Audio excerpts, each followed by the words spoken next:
ಹಸುವನ್ನು ನಮ್ಮ ಹಿರಿಯರು ಮಾತೃ ಸ್ವರೂಪದಲ್ಲಿ ಕಂಡ್ರು. ಗಾವೋ ವಿಶ್ವಸ್ಯ ಮಾತರಃ, ಅಂದರೆ ಹಸು ಜಗತ್ತಿನ ತಾಯಿ ಅನ್ನೋದು ನಮ್ಮ ಹಿರಿಯರ ಉದ್ಘೋಷವಾಗಿತ್ತು. ನಾವು ಶಿಶುವಾಗಿದ್ದಾಗ ತಾಯಿ ಎದೆಹಾಲು ಕುಡಿದು ಬೆಳೆದ್ವು. ತಾಯಿ ಎದೆಹಾಲು ನಿಂತ ನಂತರ ಜೀವನ ಪೂರ್ತಿ ಹಾಲು ನೀಡತಕ್ಕಂಥ ಹಸುವನ್ನ ತಾಯಿ ರೂಪದಲ್ಲಿ ನೋಡ್ತೀವಿ. ಇದು ಕೃತಜ್ಞತೆ ಅಲ್ವಾ? ಅಷ್ಟೇ ಅಲ್ಲ, ಭಾರತ ಹಳ್ಳಿಗಳ ದೇಶ. 6,36,000 ಹಳ್ಳಿಗಳಿದಾವೆ. ನಮ್ಮ ಮುಖ್ಯ ಉದ್ಯೋಗವೇ ವ್ಯವಸಾಯ. ಆ ವ್ಯವಸಾಯಕ್ಕೆ ಈ ಪಶು ಸಂಪತ್ತು ಬೇಕು. ಅಂದರೆ ಕೃಷಿ ಆಧಾರಿತ ಭಾರತದ ಅರ್ಥ ವ್ಯವಸ್ಥೆಯ ಪ್ರತೀಕ ಹಸು. ಬಂಧುಗಳೇ, ಹಸುಗಳಿಂದ ಪ್ರತಿ ವರ್ಷ ನಮ್ಮ ರಾಷ್ಟ್ರೀಯ ವರಮಾನಕ್ಕೆ ಸುಮಾರು 2 ಲಕ್ಷ ಕೋಟಿ ರೂಪಾಯಿಗಳು ಸಂದಾಯವಾಗ್ತಾ ಇದೆ. ಪ್ರತಿನಿತ್ಯ ನಮ್ಮ ಹಸುಗಳು 5 ಲಕ್ಷ ಗ್ಯಾಲನ್ನಷ್ಟು ಹಾಲು ಕೊಡ್ತಿದ್ದಾವೆ. ಗೋಮೂತ್ರದಲ್ಲಿ ಔಷಧ ಇದೆ. ಭಾರತಕ್ಕೆ ಅದರ ಪೇಟೆಂಟ್ ಸಿಕ್ಕಿದೆ. ಭೂಮಿಯ ಸಾರ ರಕ್ಷಣೆಗೆ ಸಗಣಿ ಬೇಕು. ನಮ್ಮ ನೆಲಕ್ಕೆ, ನಮ್ಮ ಹೊಲಕ್ಕೆ ಸಗಣಿ ಬೇಕು. ದೇಹದ ಶುದ್ಧಿಗೆ ಪಂಚಗವ್ಯ ಸ್ವೀಕಾರ ಮಾಡ್ತೀವಿ. ಅಮೃತದಂತ ಹಾಲು, ಔಷಧಿ ತುಂಬಿದ ಗೋಮೂತ್ರ, ನೆಲಕ್ಕೆ ಶಕ್ತಿ ಕೊಡತಕ್ಕಂಥ ಗೋಮಯ. ಅಷ್ಟೇ ಅಲ್ಲ, ಆ ಗೋಮಾತೆಯ ಉಸಿರಿನಿಂದ ಮನುಕುಲ ಉಳಿದಿದೆ ಅಂತ ಹೇಳಿದ್ರೆ ಅದು ಅತಿಶಯೋಕ್ತಿ ಅಲ್ಲ.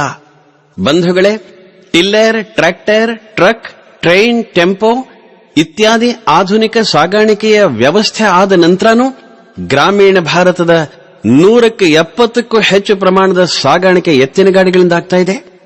ಈ ಎತ್ತಿನ ಗಾಡಿಗಳ ಓಡಾಟದಿಂದಾಗಿ ಪ್ರತಿನಿತ್ಯ ಭಾರತಕ್ಕೆ 1 ಲಕ್ಷ ಲೀಟರ್ ಡೀಸೆಲ್ ಉಳಿತಾಯ, ವರ್ಷಕ್ಕೆ ಸುಮಾರು 12,000 ಕೋಟಿ ರೂಪಾಯಿಗಳ ವಿದೇಶಿ ವಿನಿಮಯದ ಉಳಿತಾಯ.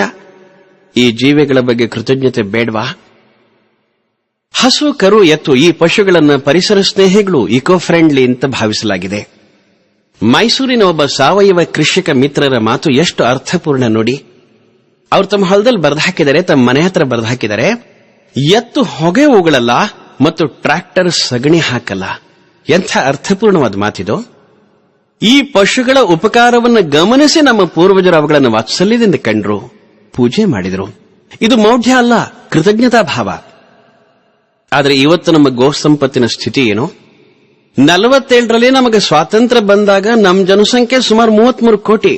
ಆಗ ನಮ್ಮ ಪಶುಗಳ ಸಂಖ್ಯೆ 41 ಕೋಟಿ ಇತ್ತು. ಇವತ್ತು ನಮ್ಮ ಜನಸಂಖ್ಯೆ 108 ಕೋಟಿ ದಾಟಿದೆ. ಪಶುಗಳ ಸಂಖ್ಯೆ 41 ಕೋಟಿಯಿಂದ 11 ಕೋಟಿಗೆ ಕುಸಿದಿದೆ.